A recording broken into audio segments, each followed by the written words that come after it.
Milyong-milyong Pilipino ang nakararanas ng mental health disorders gaya ng depresyon, batay sa isang pag-aaral. Wala po itong pinipiling edad o estado sa buhay, kaya ikinabahala ng ilang eksperto ang mga pahayag ni Senador Robin Padilla ukol sa depresyon at pagtawag na mahina raw ang kabataan ngayon. May unang balita si Dano Tingkungko. Marami ang napareact sa pahayag ni Robin Padilla ng talakayan sa pinamumunuan niyang Committee on Public Information ang panukalang i-ban sa social media ang mga kabataan. Ang mga bata po ngayon, sad to say, huwag kayong magagalit sa akin. Ako, maraming batang magagalit siguro, pero pasensya na kayo. You are weak. Hindi kayo katulad nung panahon namin na hindi kami iyakin. Natuto kami sa kalsada. Natuto kami na wag umupo, umiyak. Nung panahon namin, hindi uso yung salitang depression. Hindi ko nga alam yun kung ano yung depression. Ngayon, batang maliit, sasabihin, I'm depressed. Nasabi niya ito matapos maungkat ang tungkol sa mga kaso ng self-harm sa mga kabataan dahil sa cyberbullying.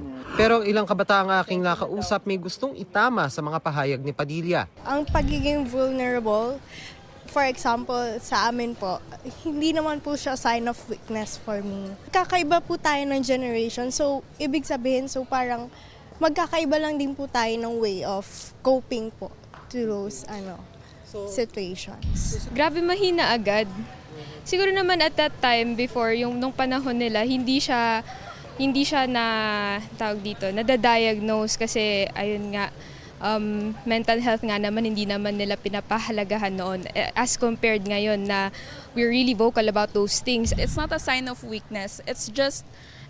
I believe it's also a sign of strength because the fact that you are opening about your vulnerability, it's not easy naman to open up and it takes a lot of courage and strength to speak up about it. Pinalagan din ng ilang grupo ang pahayag ni Padilla lalo't hindi nila imbento ng bagong henerasyon ng depresyon na nararanasan nila dahil sa hinaharap nilang krisis araw-araw.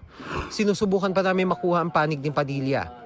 Pero sa isang post sa social media, sinabi niyang hindi lang bunga ng kanilang mungkahi o opinyon ang sinabing weak ang kabataan ngayon kundi base sa datos.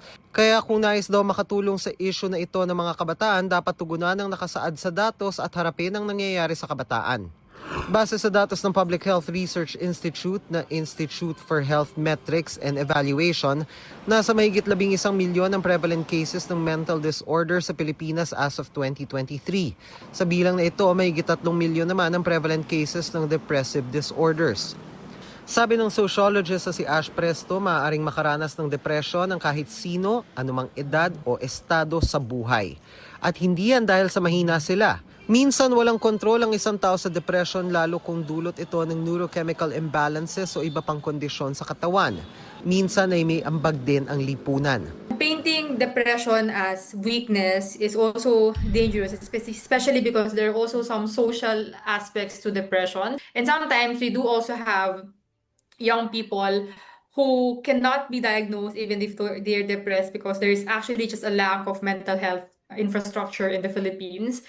Nakababahala raw ang komento ni Padilla kasi tila binabaliwala at minamaliit nito ang karanasan ng ilan. He also erases the other identities and demographics that do experience depression. It's very dangerous, especially when we are just typifying one specific sector of the population as weak, and we are reinforcing the stigma of a particular mental condition as de facto indicator of weakness.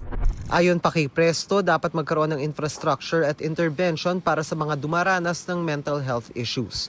Ito ang unang balita, Dano Tingkungko para sa GMA Integrated News.